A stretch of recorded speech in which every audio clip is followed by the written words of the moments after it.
The way I used to not give a crap about anything in high school is actually insane. So in this video right here, I'm deadass wearing a blanket and hitting a vape in the middle of class, and you can see the teacher is like sitting in the background right there. Yeah, I literally did not care. It's so funny. I low-key look kind of ratchet, but you know what? I was a little ratchet when I was younger. But anyways, at this point in my life, I was literally so out of control. My dad was just like, don't die and come home. That's literally all he expected from me. I am definitely not sharing this. Like, I'm proud of it. Obviously, I do have guilt and regrets for being this way and putting my dad through this, but it's in the past now. But anyways, yeah, so during this time, I was just a literal mess, and I was ditching school way more than I was showing up. So yeah, continuing on with that, I would show up and kick it at school for maybe like first period, second period, and then by third period, I would leave. Or like sometimes I would stay until lunchtime and then leave. And how I was able to do that was because my friends were all out of high school. Like, all of them graduated, I think, a year or two before me. So yeah, my best friends were all out of high school. So when I would go to school, I would wait for them to wake up, and usually the time they wake up is like 12 p.m. There were times when like I would ditch school and they would come pick me up, and we would go to like Knott's Berry Farm, or like we would go all the way to LA and just like do dumb random shit. And I was like school meant nothing to me. It was just like I would show up and then leave, and people were like, oh my god, aren't you scared of ditching? I was ditching so much to the point where I would just walk out, and if people saw me walk out, I'd be like, I don't care. And they'll be like, I'm gonna call your parents, I'm, you know, blah blah blah, I'm gonna, you know, send you to the office. I'm like, how are you gonna make me go to the office? I'm leaving. I remember how they punished me for ditching school or like not showing up was they would call my parents, and then they would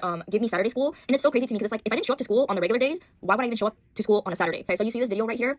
This video is very important, and also this teacher is very important. You guys gotta remember him because he's a very important part of my life and of my story times. But anyways, so this is my English teacher, and he was really weird. Like, one minute he was trying to lecture me and talk to me and like try to give me life advice, and then the next minute he was super mean to me. As you guys can see in this video, we are sitting in the front of the class, and he is lecturing me, deadass lecturing me. And I remember that day too, I was really mad because I'm like, how are you gonna lecture me in the middle of class in front of everybody right now? Like, it was actually kind of embarrassing. The only reason why I even graduated high school was because my dad told me, deadass, that if I didn't graduate high school, that I should just never talk to him again because he is going to ignore me and act like he doesn't know me. So because he said that, I tried my best to show up to school more often, like towards the ending of the year, and I talked to all my teachers, and I'm like, hey, I'm failing your class, can I do anything to like help me get from like an F to a D? Because okay, in high school, if you get a D, it's still considered passing, which is crazy, but that's what it is. So anyways, I went to all my teachers and I talked to them. So like, I think the last trimester of high school, my senior year, I stopped ditching. I showed up every single day, and I decided that, you know what, let me just do this one thing that my dad asked me for, which is to graduate high school, right? I find it so crazy that like all my teachers were willing to help me. I don't know what it was, but I think they just knew that I was like a troubled child. So anyways, graduation comes around, and my dumbass managed to get straight D's in all my classes. And I know that doesn't sound like an accomplishment because it's really not, but it is for me because